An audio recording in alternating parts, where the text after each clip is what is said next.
Welcome to another Stop BS Now English podcast.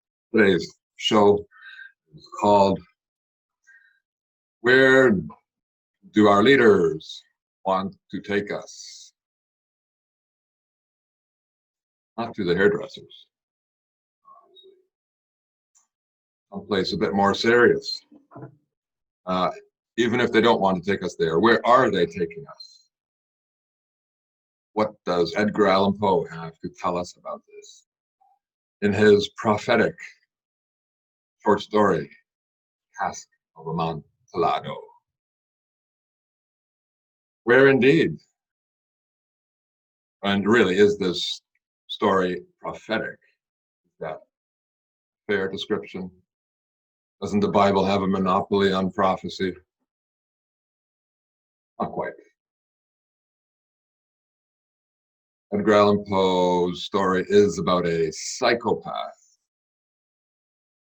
a man with virtually no conscience, who seeks only revenge against poor Fortunato. For what? For an insult. For stepping on his precious ego. Our leaders, by the way, do have egos. They do not tolerate criticism, mockery, let alone insults, very well. They're a little fragile, as are most people, but perhaps especially them. Now, surely Montresor, the villain in this story, can't represent our dear leaders, surely. In fact, how could they? We vote for them, don't we?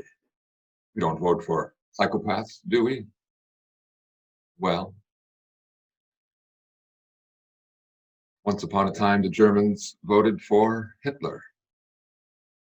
And once upon a time, Americans voted for Bush, Clinton, Nixon, Obama, Trump, etc. Some of them are more obviously psychopathic. Others are a little more polite in public. So, is it really fair?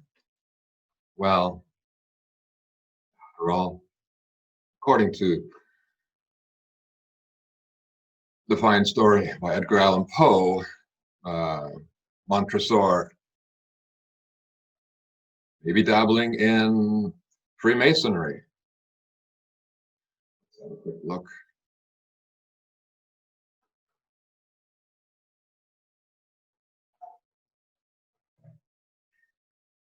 There they are inside the catacombs, and Fortunato asks, "Not of the Masons, are you? The Freemasons?" Montresor says he is. He is. Well, how can that be? Does it apply to our leaders?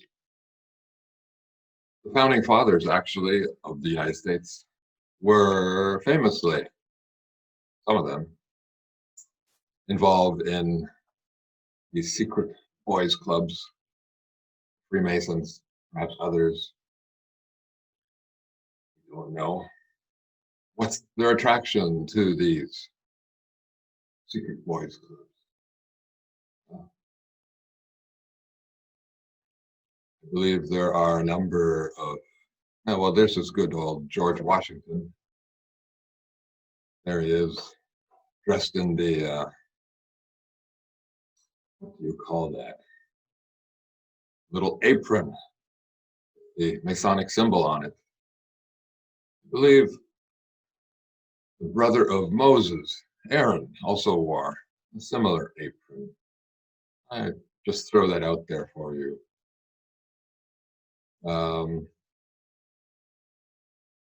So it seems like our leaders may indeed be involved in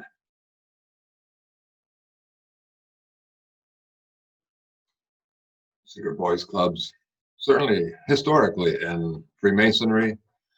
There's some evidence that the Bush family and others have frequented other secret boys clubs, Skull and Bones, for example. There are so many others. It's too early in the morning, perhaps.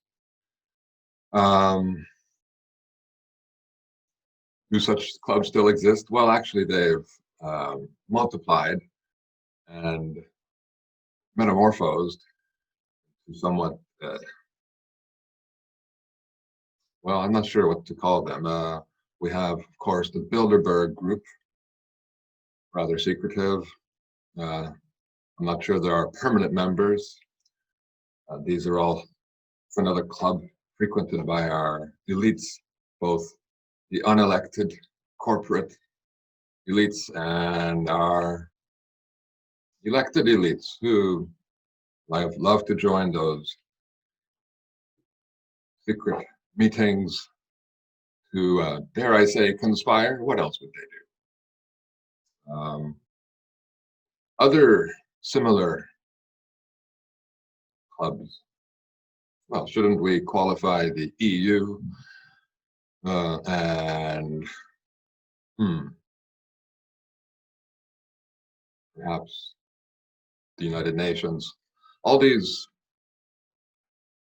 organizations of unelected authorities who meet and discuss things mostly outside the public eye. We might also throw in the Canada's, is it even ours, the Privy Council, which Canada's Prime Minister attends, where he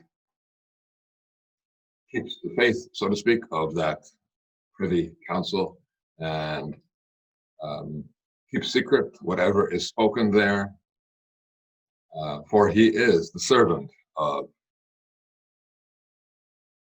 Elizabeth, Queen of England, as his swearing testimony still reveals, still testifies. So we are surrounded by secret organizations, secretive organizations. We might even throw in the Council of Foreign Relations, etc., etc. There are plenty for our elites, our Montresors. Now, where are they leading us? And are they really psychopaths? To me, that seems like a rhetorical question. How power corrupts leaders. It's a bit shocking that we are still contemplating, debating this issue, whether power corrupts leaders or not. It does not only corrupt leaders, it corrupts the entire community. It corrupts those who are led, or it makes them sheep-like, surrenders their own ability to determine important life decisions, to their taxes, for example. And we all know how often our elected leaders betray us, break their promises. Has anyone seen much progress on the environmental front? What are our dear leaders doing there? What are they doing to abate the explosion of non-contagious, so-called environmental diseases? Nothing. Those diseases are pandemic now. I'm not talking about our coronavirus little drama. I'm talking about the real thing. Um, what would that be? Hunger, cancer, diabetes, heart disease. Those number in the millions every year. Um, why is nothing done?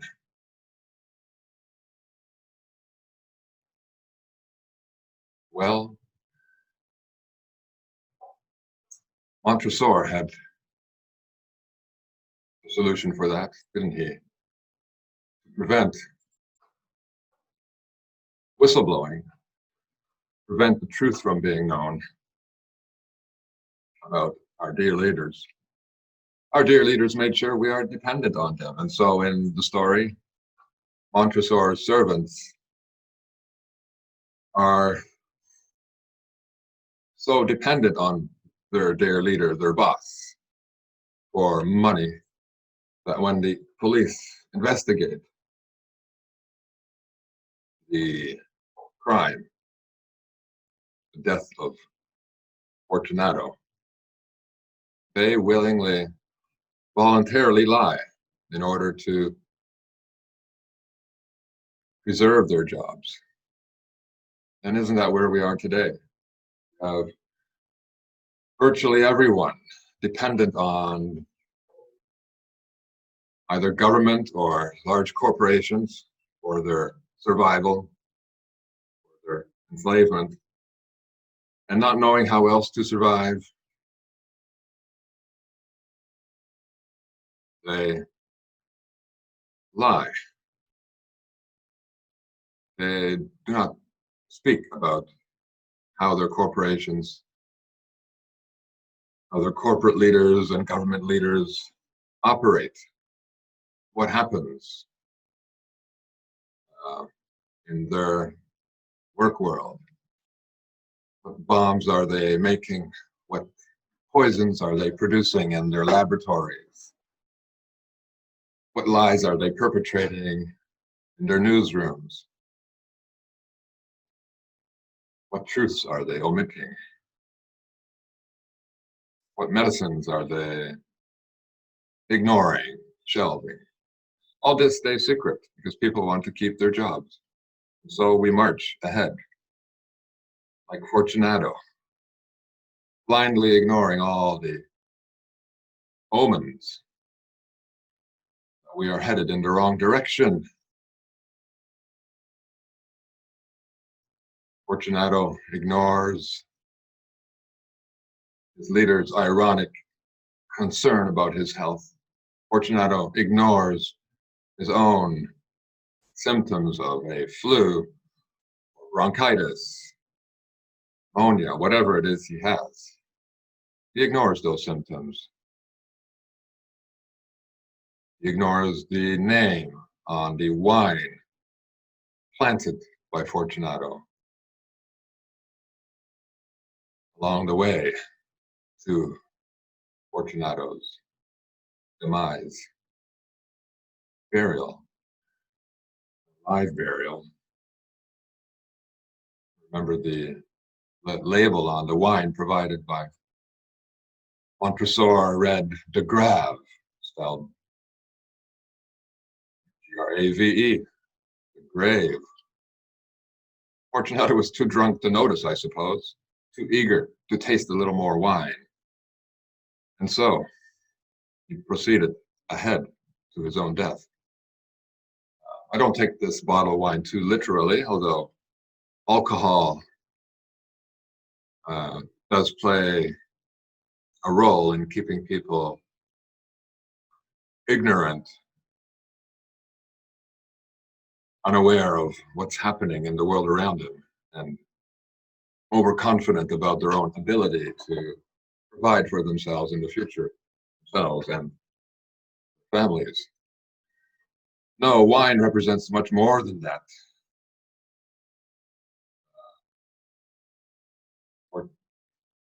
Edgar Allan Poe's wine is also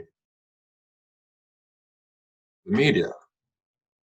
The media keeps us plenty drunk, plenty distracted, and misinformed. It also represents our schools. Anything that keeps us ignorant and deluded about where we're headed. That is wine drunk by Montresor. Sorry, by Fortunato. Although our leaders drink their share of wine too. Some of them half believe their own lies. Most of them doubtlessly believe in their own mortality. Sorry, immortality. The wine is the opium of the masses, finally, to quote Marx regarding religion, another piece of the intoxication puzzle, ignorance puzzle. So, Fortunato, in short, represents everyone, nearly everyone. And Montresor clearly represents the upper class.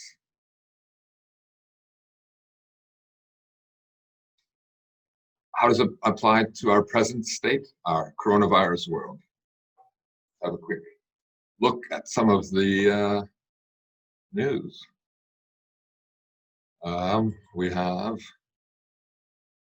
thanks to the lockdown being practiced in response to the corona drama, we can now read news like this: a year's worth of suicide attempts in the last 4 weeks. California doctor calls for end to lockdown. Lockdown is the solution, they say. The cure is worse than the disease in this case, many times worse. This article is correct. Suicide is now 10 times worse than it, in excess of 10 times worse than it was in the past.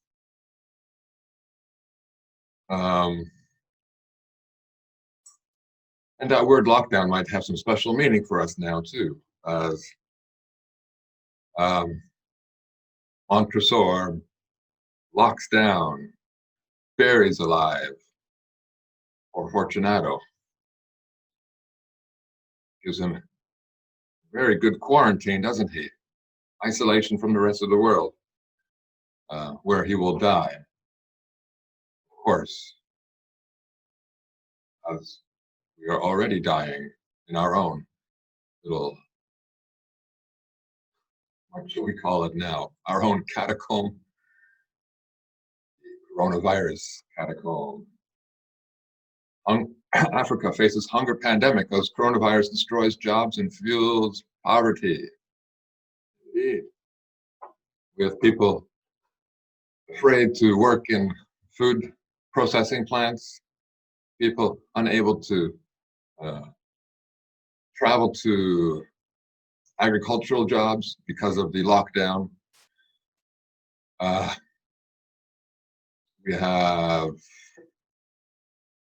history of bad weather recently anyway. Plenty of farms have shut down. They were shutting down at a rate of 1,000 a day globally last year. Where does that put us now? Not in a good place.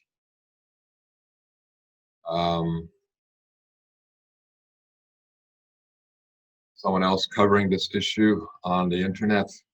You could soon see 300,000 people literally starve to death. Well, that is based on the figure I just gave. Did I give a figure? Here we go. Globally, 135 million people are facing acute food shortages, and the coronavirus could increase this by another 130 million by year end. 130 million a year. That works out to about 300,000 plus per day. Job losses 47 million. I think that's just in the US. This is a CNBC article.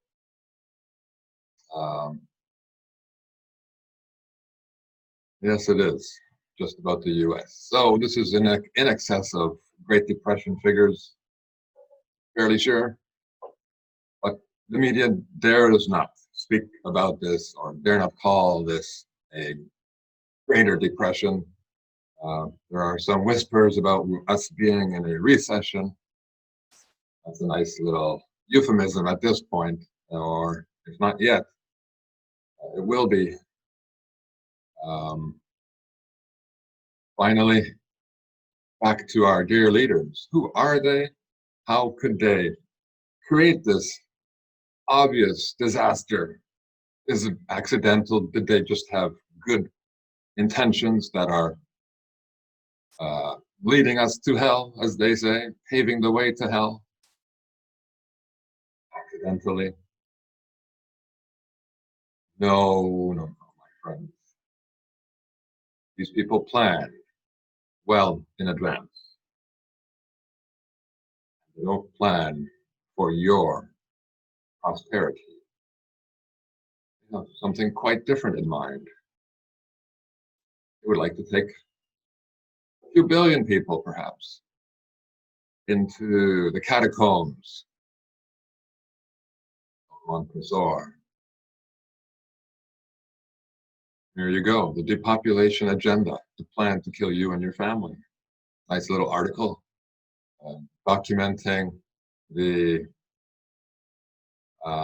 involvement or the evidence that some of the elites have promoted euthanasia, eugenics, depopulation on a global scale. And you might notice some well-known names here at the top: David Attenborough, Paul Ehrlich, not sure, CNN founder, well, David Rockefeller. And we might note at the very end, familiar name of late, Bill Gates, possibly the biggest depopulationist alive. Bill Gates, the man who appears to be in charge. Appears, at least. There might be bigger boys behind him. I do recall only recently, a few weeks ago, how he insisted that there will be no return to normal until everyone on Earth is vaccinated, hopefully with his vaccine, so he could make a little profit. Yes. And shortly after Bill Gates shared that lovely vision of the future, my own dear leader echoed the same sentiment.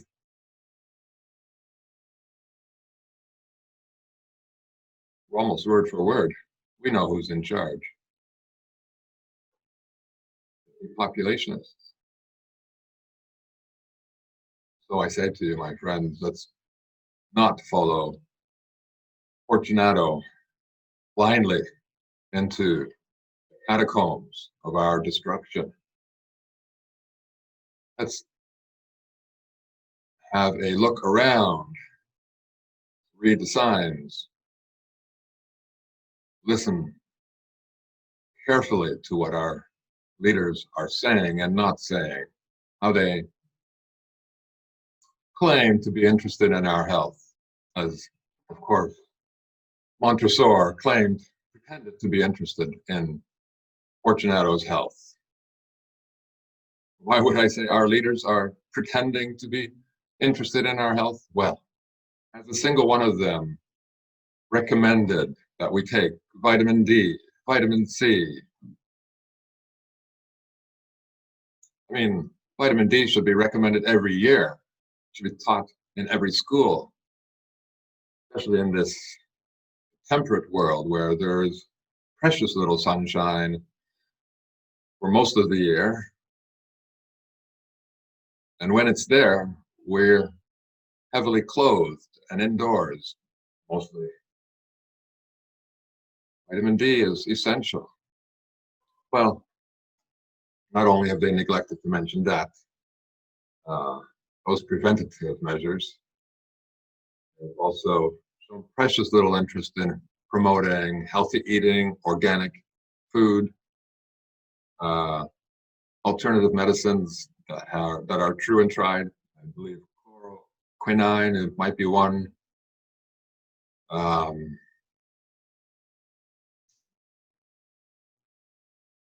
on and so forth.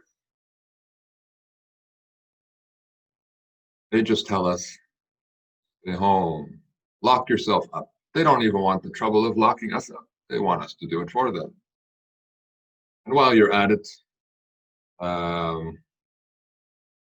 please don't notice that your leaders are wearing the figurative mask of death. Fortunato did not notice, apparently, that Montresor was wearing not a carnival costume, but a Grim Reaper costume. He had merely replaced the scythe with the trowel with which to build the wall. Like a good mason. Yes, but now we are almost voluntarily, well, most of us, wielding the trowel and walling ourselves in. Not a good idea. Let's step back a moment, run back if we can, and learn to take care of ourselves without leaders who want to take us anywhere.